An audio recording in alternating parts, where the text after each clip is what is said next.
आज 8 अप्रैल 2024 है। आपने सुना ही होगा खबरों में कि आज सोलर इक्लिप्सिस यानी कंप्लीट ब्लैक आउट होगा बहुत सारी कंट्रीज़ में।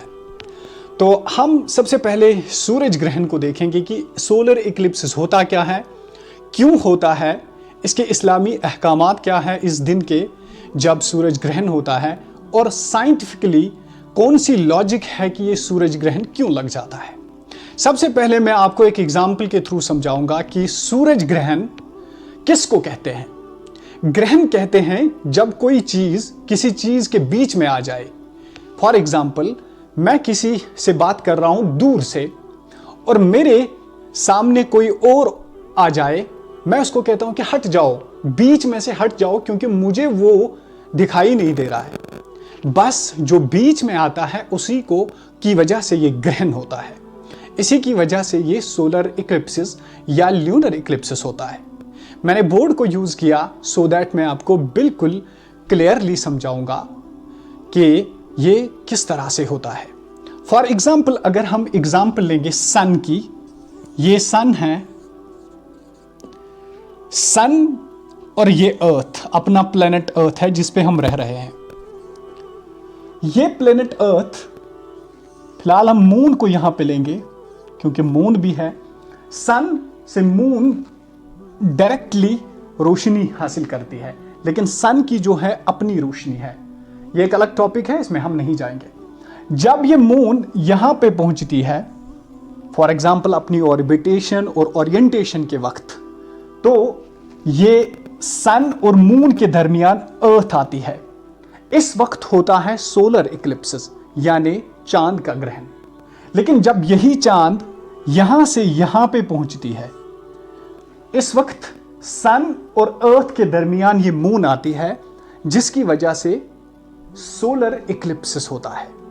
क्योंकि अगर हम देखेंगे यहां पे, अगर हम मून को रखेंगे जमीन से, जमीन को रखेंगे, फिर मून को रखेंगे, फिर सन को रखेंगे, मून सन एंड अर्थ। फिर जब अर्थ से हम नीचे देखेंगे तो मून सन के बीच में है, सन और अर्थ के बीच में है, जिसकी वजह से सोलर इक्लिप्सिस होता है, सोलर ग्रहण होता है। तो इसके बारे में ये क्यों होता है, साइंटिफिक लॉजिक यही है कि जब चांद सूरज के दरमियान और अर्थ के दरमियान आ जाए तो सोलर इक्लिप्सिस होता है। इसमें कोई बिल्कुल खतरा नहीं है जिस तरह से खबरों में बताया जाता है, या कोई सनसनीखेज न्यूज़ बताई जाती है कि इसे ये प्रॉब्लम होगी, वो प्रॉब्लम होगी।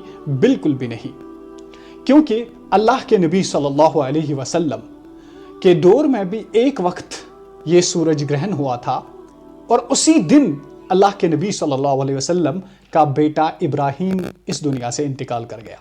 और अरब समझते थे जब सूरज ग्रहण होगा तो कोई बड़ा इंसिडेंट होगा या कोई बड़ा दिन आने वाला है। लेकिन मोहम्मद सल्लल्लाहु अलैहि वसल्लम ने इसको करार दिया है कि ये आयात मिन आयातिल्लाह है, अल्लाह ताला की साइंस में से एक साइन है, एक निशानी है कि वो सूरज को ब्लैकआउट कर सकता है या सूरज की रोशनी को छीन सकता है। बाकी इसमें कोई घबराने की ज़रूरत नहीं है। और इस्लाम में इसके अहकामात बताए गए हैं कि आप सलातुल कुसूफ या सलातुल खुसूफ, जिसको अरबी में कहते हैं, 2 रकात नमाज अदा कीजिए, सदका दीजिए, और इसके साथ साथ आप इस्तिगफार कीजिए। अब वजह यह है कि क्यों ये बताया गया है, क्योंकि क्या पता कि इसके पीछे कोई अजाब भी हो सकता है। अगरचे जाहिर में होता कुछ नहीं है, लेकिन अल्लाह के नबी सल्लल्लाहु अलैहि वसल्लम सबब को नहीं बल्कि मुसब्बिबुल अस्बाक को देखा करते थे। फॉर एग्जाम्पल, मैं एक मिसाल के थ्रू आपको समझाऊं।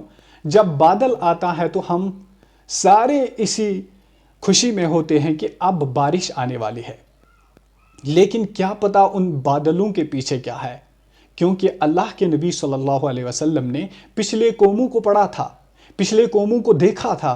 अल्लाह ने उनको सारे वाक़यात बताए हुए थे। कौम हूद को बादलों के ज़रिए अजाब दिया गया था। इसलिए अल्लाह के नबी सल्लल्लाहु अलैहि वसल्लम ने नमाजों का हुक्म फरमाया, सलातुल कुसूफ का हुक्म फरमाया। अब चलिए देखते हैं कि इस दिन 8 अप्रैल को किन किन कंट्रीज में ये सोलर इक्लिप्सिस होगा और क्यों होगा। और क्या इंडिया में होगा? अगर होगा तो क्यों, अगर नहीं होगा तो क्यों, क्यों नहीं? तो सबसे पहले ये नॉर्थ अमेरिका में, जो कि बिल्कुल वर्ल्ड के वेस्ट साइड में है, और इसी के साथ साथ नॉर्थ अमेरिका के नीचे साउथ अमेरिका जो कि वर्ल्ड के वेस्ट में है। तो इन दो कंटिनेंट्स को बिल्कुल सोलर इक्लिप्सिस देखने को मिलेगा, और साथ ही साथ वेस्टर्न यूरोप को भी देखने को मिलेगा, क्योंकि ये दोनों अटलांटिक ओशन के बिल्कुल वेस्ट में है, बहुत ज्यादा वेस्ट में है। और ये सोलर इक्लिप्सिस कहा जाता है कि आज 8 बजे इंडिया के वक्त के मुताबिक तकरीबन 8 बजे के अराउंड शुरू होगा, रात की 1 बजे तक। इसीलिए इंडिया में ये दिखाई नहीं देगा, क्योंकि इंडिया में उस वक्त रात होगी, जबकि नॉर्थ अमेरिका और साउथ अमेरिका में उस वक्त दिन होगा, तभी जाके ये इन कंट्रीज में देखा जाएगा। इसलिए घबराने की कोई भी ज़रूरत नहीं है, अपने नबी पाक सल्लल्लाहु अलैहि वसल्लम का हुक्म मान के चलना।